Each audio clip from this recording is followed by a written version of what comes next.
साथ पाए तो हम लोग विद्वानों को सदा देते रहे, संतों को देते रहे, जरूरतमंदों को भी देते रहे और सबका सत्कार करें। साथ ही हमारे ब्रह्मचारी एक मंत्र पढ़ रहे थे और वहां सूर्य और चंद्रमा दो पदार्थ सबने सुने होंगे।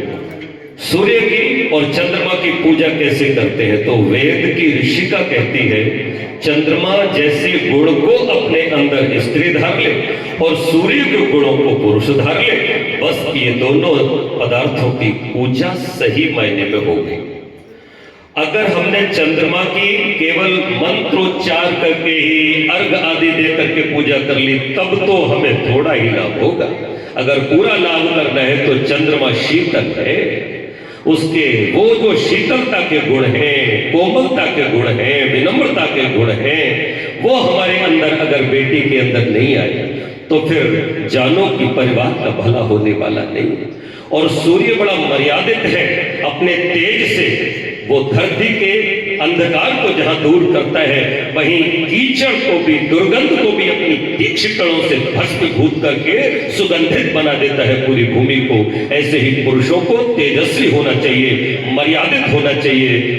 जब वो मर्यादित होते हैं, तेजस्वी होते हैं तो उनकी स्त्रियां भी मर्यादित और पवित्र होती हैं। जो पुरुष लंपट होते हैं, भ्रष्टाचारी और व्यभिचारी होते हैं, ऐसे पुरुषों की देवियां भी पतिव्रता नहीं होती, वहां भी कुल में दोष लग जाते हैं। तो मंत्रों में बड़ी सुंदर बातें होती हैं, हम सब लोगों को इस पर जरूर विचार करना चाहिए। आइए तब तक जब तक वर राजा आ रहे हैं एक छोटी सी रचना, एक छोटा सा गीत माता पिता के लिए समर्पित हो जाए। आनंद जी सो तो नहीं गए? हम कभी माता पिता का ऋण चुका सकते नहीं। जितने भी लोग बैठे हैं वो सब ध्यान से सुनो। अभी हम लोग शाखो 4 में क्या कर रहे थे? अपने पूर्वजों को, अपने बुजुर्गों को, अपने माता पिता को नमन कर रहे थे और बार बार कर रहे थे। बाबा को पहले किया, फिर पिता को किया, बाबा के पिता यानी पर बाबा को भी हमने प्रणाम किया।